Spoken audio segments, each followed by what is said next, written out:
Dear friends, my warmest congratulations to the European Commission for organizing this very important conference.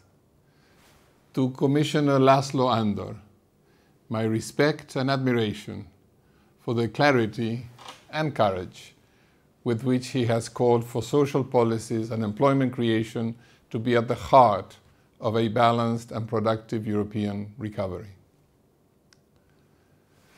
You know, my friends, the ILO has a close kinship with the foundational values of the European Union. The European social and political struggles of the 19th and early 20th century gave birth to the ILO. In many ways, they defined our own founding values. And in turn, the ILO's values influenced Europe as countries progressively made them an integral part of their social, economic, and political systems. Let me just recall some of them. Labor is not a commodity. Universal and lasting peace can be established only if it is based on social justice. Poverty anywhere is a threat to prosperity everywhere. And the conviction already expressed in 1919 that conditions of labor exist involving such injustice, hardship, and privation to large numbers of people as to produce unrest so great that the peace and harmony of the world are in peril. All of this comes out of the Constitution of the ILO. So we share an adherence to the principles of social justice, solidarity, economic and social progress, and full employment as expressed in the European Social Charter, the defining brand of the European Union. Today, those principles are under siege as Europe confronts the worst financial, economic, and social crisis it has experienced since the Great Depression. Workers and their families and enterprises, particularly small enterprises, have borne the brunt. Unemployment remains at 3 percentage points above the pre-crisis level of 2007. And deeply disturbing is the bleak future which so many young people face. At this time, Europe's capacity to show political and policy leadership in applying its founding values to sustainable, balanced, and fair ways out of the crisis is absolutely critical. So, is austerity the only course to fiscal consolidation? I don't think so.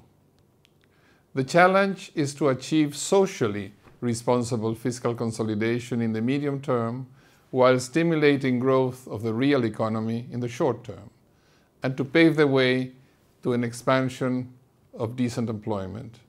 This is technically feasible. This requires balancing the defense of a common currency born with deep imperfections with the protection of the shared human values at the origin of the European vision. This is politically feasible. So, the political will needed to move in this direction is but a fragment of the political vision that gave rise to the high authority of coal and steel and to the Treaty of Rome. My conviction is that Europe's future is very much linked to recovering the essential meaning of work based on productive investments as a foundation of individual dignity, of family stability, of community peace, and trust very much needed in public and private governance systems. Respecting the dignity of work is also the basis for securing global policy convergence that can yield a real people-centered pattern of growth and globalization in the future. Because it is crystal clear that the world and Europe will not get out of the crisis with the same policies that led to it. For many of us, Europe has been an inspiration.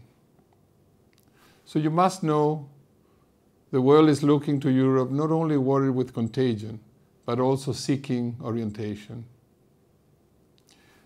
The European adventure, this marvelous European adventure, has in its DNA the the sense of history. I would say the courage to create its own history. The leadership of today must connect with this powerful source of inspiration. And that is why I welcome this very high-level conference.